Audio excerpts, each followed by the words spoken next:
বিসমিল্লাহির রহমানির রহিম।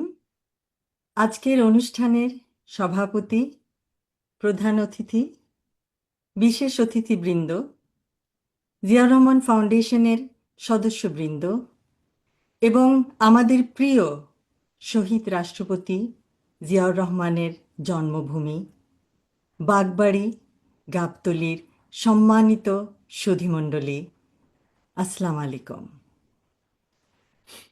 আজ জিয়াউর রহমান ফাউন্ডেশনের ২৬তম প্রতিষ্ঠা বার্ষিকীতে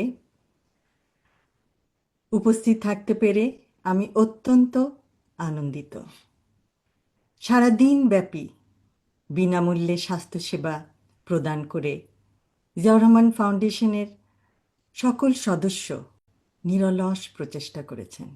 তাদের সকলকে জানাই আমি আন্তরিক ধন্যবাদ ও অভিনন্দন।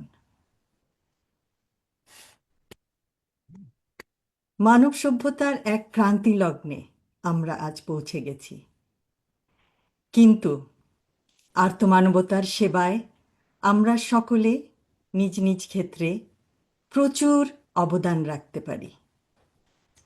এই সংকল্প নিয়েই গত ২৬টি বছর ধরে এগিয়ে চলেছে এই ফাউন্ডেশন।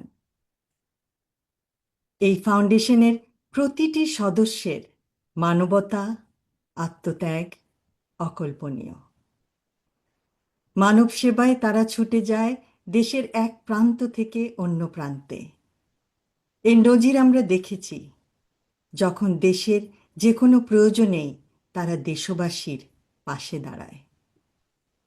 মানুষের জন্য মানুষ, এই বিশ্বাস নিয়েই তাদের দৃঢ় পথ চলা এই ২৬টি বছর। ২৬ বছরে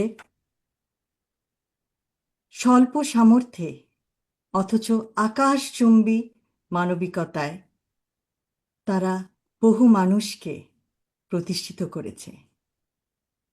ভবিষ্যতে যে কোনো বিপদে দেশবাসীর পাশে থেকে তারা কাজ করে যাবে এই আশা করব, দৃষ্টান্ত স্থাপন করবে, ধারাবাহিকতা বজায় রাখবে। ইনশাআল্লাহ আগামীতে হয়তো পরিসর বৃদ্ধি করে আন্তর্জাতিক অঙ্গনেও তাদের মানবাধিকার উদাহরণ উজ্জ্বল নক্ষত্রের মতো প্রতীয়মান হবে। উপস্থিত সকলকে আবারও ধন্যবাদ। আল্লাহ হাফেজ।